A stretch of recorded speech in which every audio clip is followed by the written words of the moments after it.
সব আজে বাজে কথা। বাইবেলে কোথায় লেখা আছে যে একটা বিয়ে? হ্যাঁ পড়ুন পড়ুন, হ্যাঁ পড়ুন।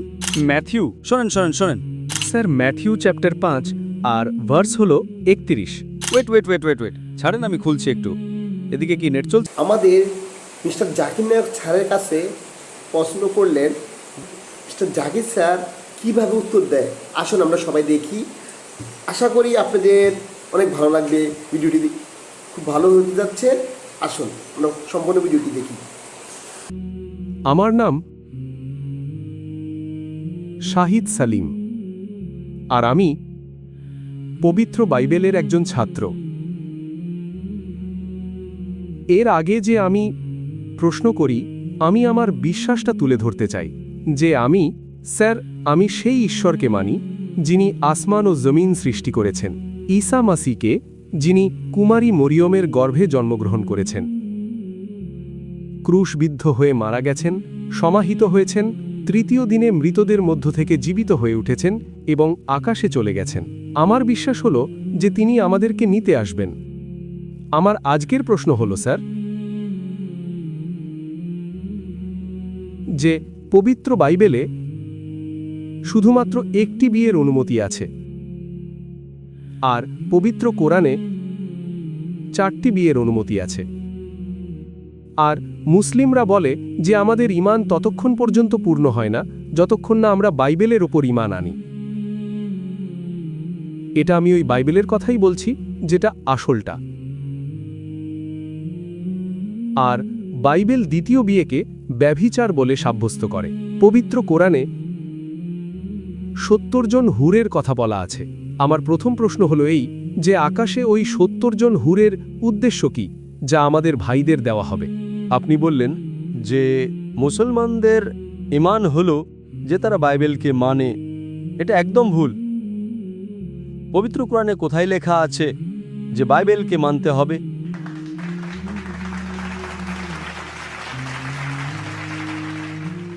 আপনার নিজের ওনার প্রশ্নের মধ্যেই এতগুলো ভুল ছিল। আমি প্রশ্নটা পুনরাবৃত্তি করব। মুসলমানের ঈমান হলো যে বাইবেলকে মানতে হবে। এই বাইবেল শব্দটা কোরআনে তো নেই, নাম্বার 1। তারপর উনি বললেন যে বাইবেলে লেখা আছে যে একটা বিয়ে করতে হবে, কোরআনে লেখা আছে যে 4টে বিয়ে করতে হবে। আর তারপর বললেন যে পবিত্র কোরআনে লেখা আছে যে 70 জন হুর। এই যতগুলো কথা বলেছেন সব ভুল, সব ভুল, সব আজে বাজে কথা। নাম্বার 1, আপনি আমাকে বলুন কোরআনে কোথায় লেখা আছে যে বাইবেলকে মানতে হবে? কোরআনে লেখা আছে যে ইঞ্জিলকে মানতে হবে, বাইবেলকে নয়। আপনাদের যে বাইবেল আছে সেটা ইঞ্জিল নয়। সরি স্যার, আমি নিজের দিক থেকে ইঞ্জিলই বলছিলাম। আপনি একটু আমার জবাব শুনবেন আর মাঝখানে নাক গলাবেন না। আপনি প্রশ্ন করে ফেলেছেন, আপনার সময় শেষ। এটা কোনো বিতর্কের সেশন নয়। আপনি বললেন বাইবেল কোরআনে এই শব্দটাতে উপস্থিতি নেই। ইঞ্জিলকে আমরা মানি, যা আল্লাহ ঈসা আলাইহিস সালামের উপর নাজিল করেছিলেন। এই যে ওনাদের কাছে আছে। এই শব্দ বাইবেল কোথা থেকে আসে? বাইবেল আসে একটি গ্রিক শব্দ বিবলোস থেকে।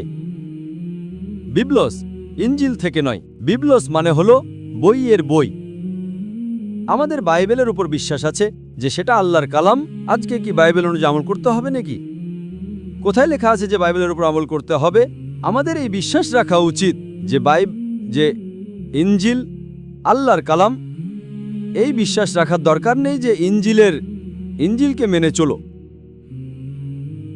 ইঞ্জিলের ওপর এই বিশ্বাস রাখতে হবে যে ওটা আল্লাহর তরফ থেকে ওহী ছিল, আল্লাহর কালাম, যা ঈসা আলাইহিস সালামের ওপর নাজিল করা হয়েছে। আমরা সেটার ওপর বিশ্বাস রাখি। এই বর্তমান বাইবেল যেটা আপনাদের আছে সেটা বিবলোস। আপনার কি জানা আছে কত ধরনের বাইবেল আছে? আপনার কি জানা আছে? এখন আপনি জবাব দিন, জানা আছে কত ধরনের বাইবেল আছে? জবাব দিন, কত ধরনের বাইবেল আছে? স্যার, ট্রান্সলেশনের কথা বলছেন আপনি? বাইবেলের অরিজিনাল পাণ্ডুলিপি। স্যার, সেটা তো একটাই আছে। আপনার তো জ্ঞানই নেই, আফসোসের বিষয়। There are 24,000 ম্যানুস্ক্রিপ্টস। বাইবেলের 24,000 পাণ্ডুলিপি আছে, আর এর মধ্যে কোনো দুটোই হুবহু একরকম নয়। আপনার তো জ্ঞানই নেই। আমার লাইব্রেরিতে ইন্ডিয়াতে 200-রও বেশি বাইবেলের ভার্সন আছে। ট্রান্সলেশন না, ভার্সন। ভার্সন মানে হলো মূল পাণ্ডুলিপি আলাদা। উদাহরণস্বরূপ king James version, new international version, Douay version, new world translation. তো হাজার রকমের বাইবেল আছে। আমার লাইব্রেরিতে 200-রও বেশি আছে। আপনার তো জ্ঞানই নেই, আর আপনি এমনভাবে প্রশ্ন জিজ্ঞেস করতে এসেছেন যেন আপনি পাদ্রী। আফসোসের বিষয়, আপনার কোনো জ্ঞানই নেই। আপনি যে 3টে প্রশ্ন করেছেন সবগুলোর মধ্যে ভুল ছিল। নাম্বার 1, বাইবেল শব্দটা কোরআনে নেই। নাম্বার 2, কোথাও লেখা নেই যে বাইবেলের উপর আমল করো। এই ঈমান রাখো যে ইনজিল আল্লাহর কালাম। আমরা মুসলমানরা মানি যে ইনজিল আল্লাহর কালাম, কিন্তু আজ যে বাইবেল আছে সেটা ইনজিল নয়, ওতে ভেজাল আছে। কিছু জিনিস হয়তো আল্লাহর কালাম হতে পারে যেগুলো কোরআনের সাথে মিলে যায়, তাতে আমাদের কোনো আপত্তি নেই। নবীর কথা আছে, ঐতিহাসিকদের কথা আছে, পর্নোগ্রাফি আছে, পর্নোগ্রাফি।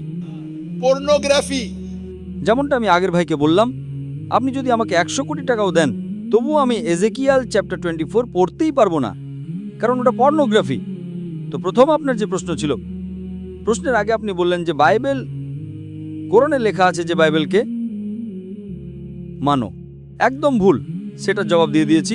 দ্বিতীয় প্রশ্ন, দ্বিতীয়ত আপনি বললেন যে বাইবেলে লেখা আছে যে একটা বিয়ে করতে হবে। আমার চ্যালেঞ্জ রইল, আপনি বলুন বাইবেলে কোথায় লেখা আছে একটা বিয়ে করতে হবে? রেফারেন্স দিন। আপনি মিথ্যা বলছেন। আপনি রেফারেন্স দিন, বাইবেলে কোথায় লেখা আছে যে একটা বিয়ে করতে হবে?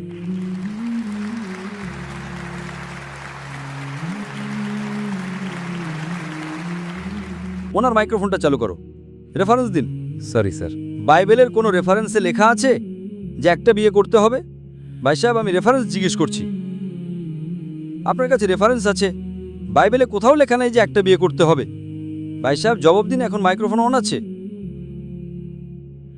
বাইবেলে কোথায় লেখা আছে যে একটা বিয়ে? হ্যাঁ পড়ুন, পড়ুন, হ্যাঁ পড়ুন, অনুসন্ধান করুন।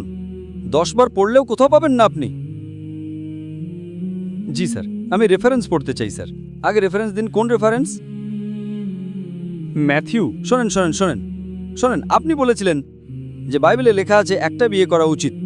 এটাই চাই আমার। হ্যাঁ, তো অন্য কিছু আবল তাবল বলে তারপর বলবেন এটার মানে হলো এই, তো মানুষকে বোকা বানাবেন না। পড়ুন। স্যার ম্যাথিউ চ্যাপ্টার 5 আর ভার্স হলো 31। এটাও লেখা আছে। Wait wait wait wait wait ছাড়েন, আমি খুলছি একটু। এদিকে কি নেট চলছে কি?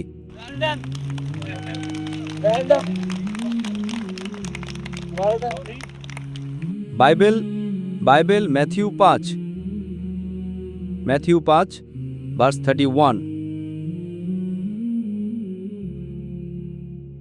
হ্যাঁ পড়ুন। জি স্যার। যে কেউ নিজের স্ত্রীকে ছাড়বে তাকে তালাকনামা লিখে দিক, কিন্তু আমি তোমাদের এটা বলছি যে কেউ নিজের স্ত্রীকে হারাম কাজ ছাড়া অন্য কোনো কারণে ছেড়ে দেয় সে তাকে দিয়ে জিনা করায়, আর যে কেউ কোনো পরিত্যক্তা বিবাহিতাকে বিয়ে করে সে জিনা করে। এর মধ্যে কোথায় লেখা আছে যে একটা বউ করা উচিত বলুন? স্যার যদি আপনি লেখা আছে এর ভেতরে? স্যার এখানে কথা আপনি আপনি আপনি মানুষের সময় নষ্ট কেন করছেন? আপনি সময় কেন নষ্ট করছেন? স্যার কনটেক্সট এটা বলছে যে দ্বিতীয় বিয়ে করলে সে ব্যভিচার করবে। যদি নিজের স্ত্রীকে ডিভোর্স দেয়, অর্থাৎ ডিভোর্স দেওয়া খ্রিস্টান ধর্মে হারাম, শুধুমাত্র তখনই ডিভোর্স দিতে পারে যখন সে অন্য কারোর সাথে ব্যভিচার করে। এর মানে এই নয় যে একটা বিয়ে করতে হবে। আপনি কেন ভুল বয়ান দিচ্ছেন? আপনি যখন উর্দু জানেন না, ইংরেজি জানেন না, কেন সময় নষ্ট করছেন?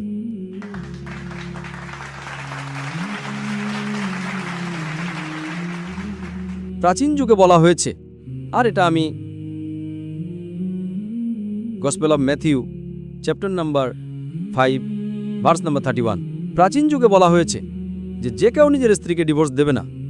যে কেউ নিজের স্ত্রীকে ডিভোর্স দেয় ব্যভিচার ছাড়া অন্য কোনো কারণে সে ইতোমধ্যে ব্যভিচার করেছে।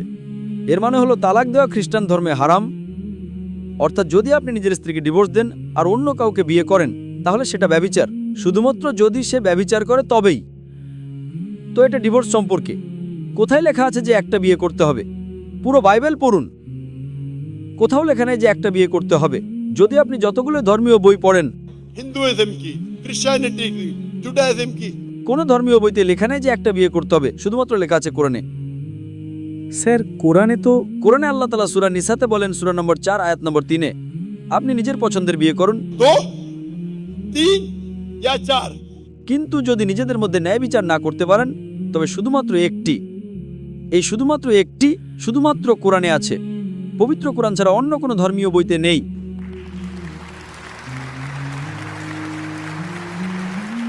আপনি বলছেন পবিত্র কোরআনে লেখা আছে যে 4টে বউ করতে হবে। আপনি পবিত্র কোরআনের অর্ধেক আয়াত উদ্ধৃত করছেন। পুরো আয়াতে লেখা আছে আপনি নিজের পছন্দের নারীদের বিয়ে করতে পারেন, चाहे 2 हो 3 हो या 4 हो। কিন্তু যদি নিজেদের মধ্যে ন্যায় বিচার না করতে পারেন তবে শুধুমাত্র একজন, শুধুমাত্র একজন, মানে ইসলামে একের অধিক স্ত্রী রাখার অনুমতি আছে। 2 3 मैक्सिमम 4। কিন্তু যদি একের অধিক স্ত্রী রাখেন তাহলে আপনাদের নিজেদের মধ্যে ন্যায় বিচার করতে হবে। এর উপর আমি বিস্তারিতভাবে কথা বলেছি, এখন সময় নেই। তো এটাও আপনার ভুল ধারণা। নাম্বার 1, বাইবেল আর ইঞ্জিল এক নয়। কোরআনে কোথাও লেখা নেই যে বাইবেলের উপর ঈমান আনো, ইঞ্জিলের উপর ঈমান আনো, যে ওটা আল্লাহর ওহী ঈসা আলাইহিস সালামের উপর নাজিল করা। পয়েন্ট নাম্বার 2, বাইবেলে কোথাও লেখা নেই যে একটা বউ রাখো, এটা ভুল বলছেন আপনি। আর কোরআনে লেখা আছে যে আপনি বিয়ে করতে পারেন 2, 3 বা 4। যদি ন্যায় বিচার না করতে পারেন তবে শুধুমাত্র একজন নারীকে। তো 3টাই আপনার ভুল। চতুর্থ প্রশ্ন, কোরআনে লেখা আছে যে 70 জন হুর। কোথায় লেখা আছে? রেফারেন্স দিন, কোরআনের রেফারেন্স দিন। স্যার, কোরআনে তো নেই, কিন্তু আমাদের মুসলিম ভাইরা যারা আমাদের সাথে থাকে, চলাফেরা করে। আরে ইসলাম বোঝার জন্য মুসলিম ভাইদের কেন দেখেন? ইসলাম বোঝার জন্য কোরআন অধ্যয়ন করুন, মুসলিম ভাইদের দেখবেন না। আমি যদি খ্রিস্টান ধর্ম অধ্যয়ন করার জন্য আপনাকে দেখা শুরু করি তাহলে সমস্যা হয়ে যাবে। এই জন্যই তো আমি জানি খ্রিস্টান ধর্ম কি। আমি কি আপনাকে দেখে খ্রিস্টান ধর্ম বুঝছি নাকি? আমি লেকচারে বলে দিয়েছি, ধর্ম বোঝার জন্য ধর্মের বইগুলো অধ্যয়ন করুন। আপনি যে কোনো জায়গায় যে কারো কথা শুনে এসে বিশাল জনসমাবেশে প্রশ্ন করেন 50,000 লোকের মাঝে, অন্তত অনুসন্ধান তো করুন প্রশ্ন করার আগে। 4টে জিনিসই আপনি ভুল করেছেন। এ কথা ঠিক, সেটা জবাব আমি দিয়ে দিয়েছি। এটা হাদিসে লেখা আছে, সেটা আলাদা বিষয়। কোরআনে লেখা নেই, সেটার জবাব আমি দিয়ে দিয়েছি। দেখলেন আমাদের জাকির স্যার কি সুন্দরভাবে উনি জবাব দিয়েছে। আসলে ওনার মাথায় আল্লাহ এমন এক রেন্ট দিয়েছে, উনি জীবিত কম্পিউটার। আল্লাহ ওনারে খুব চমৎকার বুদ্ধি দিয়েছে। উনি খুব সুন্দরভাবে যুক্তির মাধ্যমে এবং পুরা কোরআন ওনার মুখস্থ আছে, কোন সূরায় কি বলা আছে উনি সম্পূর্ণ জানেন। এই কারণেই তিনি হাদিসের আলোকে, কোরআনের আলোকে সব সুন্দরভাবে উত্তর দিতে পারেন।